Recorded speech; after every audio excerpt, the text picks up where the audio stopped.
ni naka wasa ne yayi. Ni tun jiya da daddare nake sallah.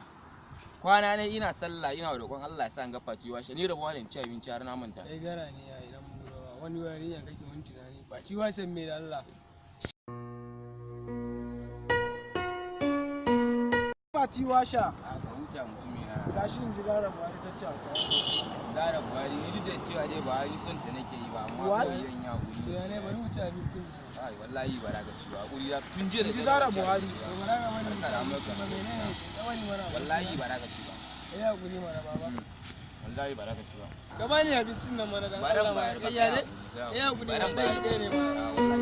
Na Fati washa ba da kan kasa ne. Kai ina gode mutum ina da Wallahi no ma ya gani aiki. Ka ci abinci Ka ba. ba mu abincin mana. Allah ci abinci wa ga ruwa ma ka sha da kai. Kai da Allah ga Kai gidana.